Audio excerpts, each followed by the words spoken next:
क्रांतिकारी पत्रकार परिषद 30 मार्च 2025 को जौनपुर जनपद के खुटहन ब्लॉक के अंतर्गत क्रांतिकारी पत्रकार परिषद का आयोजन संपन्न हुआ।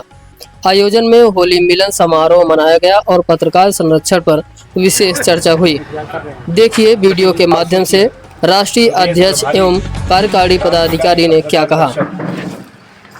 बंधुओं, आज जौनपुर के ब्लॉक खुटहन के सभागार में प्रदेश के अनेक जिलों के पत्रकारिता जगत के जुड़े और क्रांतिकारी पत्रकार परिषद के पदाधिकारी गण, जिनका अभी हाल में चयन हुआ था, उनका शपथ ग्रहण समारोह और होली मिलन समारोह दोनों का आयोजन था। सभी पत्रकार उत्तर प्रदेश के अनेक जनपद से यहाँ पर सम्मिलित हुए। लगभग 150 की संख्या में नवनियुक्त पत्रकारों को उनके कार्य के लिए, उनकी कर्तव्य निष्ठा के लिए शपथ ग्रहण कराया गया। साथ ही साथ समाज के अंदर व्याप्त जो कुरीतियां हैं, कलम की ताकत से उसको समाज के पटल पर लाकर लोगों को न्याय दिलाने का संकल्प लिया। साथ ही साथ पत्रकार बंधुओं के व्यक्तिगत जीवन की जो समस्याएं हैं, उन्हें एकजुट होकर शासन और प्रशासन तथा जनप्रतिनिधियों के बीच में रखकर उसके निराकरण करने के लिए भी संकल्पित हुए। आज के इस कार्यक्रम में क्रांतिकारी पत्रकार परिषद के केंद्रीय प्रमुख डॉक्टर अनिल दुबे आज़ाद के साथ अनेक बुद्धिजीवी, समाज के संभ्रांत लोग, जनप्रतिनिधि और प्रेस प्रतिनिधि यहाँ पर उपस्थित रहे। महोदय जी, क्रांतिकारी पत्रकार परिषद का मुख्य उद्देश्य क्या है? क्रांतिकारी पत्रकार परिषद, जो पत्रकार का उद्देश्य है वही क्रांतिकारी पत्रकार का है।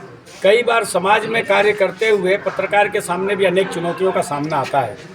ऐसी चुनौतियों को निपटने के लिए एक स्लोगन है कि संघे शक्ति कलयुगे। अगर कोई समस्या बड़ी है, चुनौती बड़ी है, तो उसे बड़ी ताकत में मिलकर लड़ना भी पड़ता है।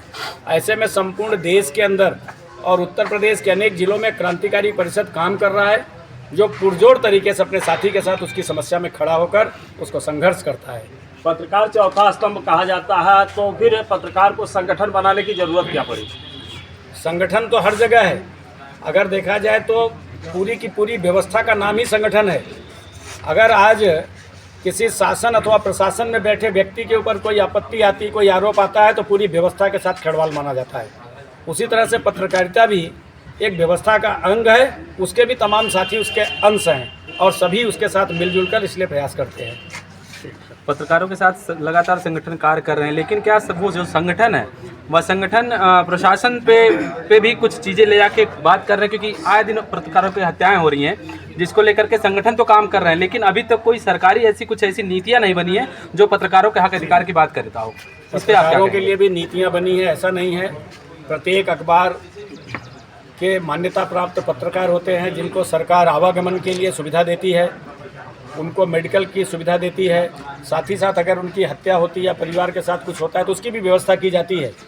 बहुत सारे पत्रकार ऐसे हैं जो मान्यता प्राप्त की श्रेणी में नहीं आते। उसके लिए जो संगठन है, ऑर्गेनाइजेशन, वो अपनी व्यवस्था बनाए। और जैसे बहुत सारी संस्थाएं स्वयंसेवी संस्था के रूप में कार्य कर रही है, वैसे ही 100, 200, 1000 लोग मिलकर अपनी स्वयं की व्यवस्था करें कि किसी पत्रकार के साथ अगर कोई अपरिहार्य कारणों से कोई घटना, दुर्घटना होती है तो सब मिलकर उसका सहयोग कर सकें। धन्यवाद।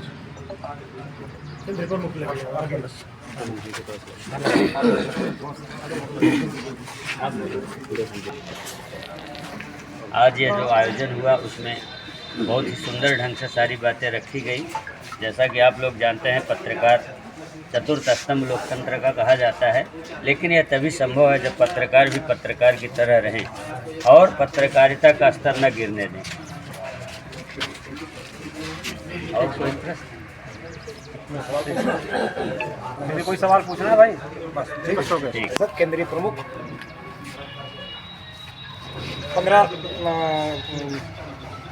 23 जनवरी 2018 को इस संगठन की नींव पड़ी थी और आज कारवां आप लोगों के सामने है। क्योंकि हम नेता नहीं हैं, आप सभी साथी पत्रकार हमारे अंग हैं। आप लोग जान रहे हैं कि आज संगठन उत्तर प्रदेश के लगभग 50 जिले में कार्यरत है। देश के 12 से 13 स्टेट में संगठन काम कर रहा है। आज यहाँ आने का उद्देश्य सिर्फ ये था कि दीपक तले अंधेरा कहा जाता है वो लागू न हो। उत्तर प्रदेश के लगभग सभी जनपदों में कमेटियां काम कर रही हैं, गठित हो रही हैं, सम्मेलन हो रहे हैं, लेकिन जिले में 5 महीने से तैयारी के बाद ये कार्यक्रम आज संपन्न हुआ और सभी साथियों ने बढ़ चढ़ के हिस्सा लिया। अभी मैं देख रहा था, कुछ हमारे वरिष्ठ साथियों से सवाल पूछा जा रहा था। पत्रकार मीडिया इसको लोकतंत्र का चौथा स्तंभ कहा जाता है। किसने कहा चौथा स्तंभ? ये कौन बताया चौथा स्तंभ कहा जाता है? क्यों कहा जाता है? इस पर आप लोगों को गुस्सा नहीं आई कभी? कहा चौथा स्तंभ हो भाई, तीसरा क्यों नहीं हो? दूसरा स्तंभ क्यों नहीं हो? पहला स्तंभ क्यों नहीं हो? कोई साथी बताएगा क्यों? ये हम ही को बताना पड़ेगा। आप ही बताएं। ये इसलिए है कि हम खेमे खेमे में बटे हुए हैं, हम कमज़ोर हैं। एक मिनट का किस्सा भी बताऊंगा। जब आप पढ़ते रहे होंगे, जो बच्चा सबसे खुराफाती होता था वो पढ़ने वाले बच्चे के बगल में जाके बैठता था और उसको धक्का मारता था, और किसको और किसको और किसको, फला फला अपनी गोल बैठाता था। और वो पढ़ने वाले बच्चे को जिसको डिस्टर्ब करने जाते थे वो धक्का मार के बेंच से बाहर कर देते थे। आपकी वही हाल हुई है।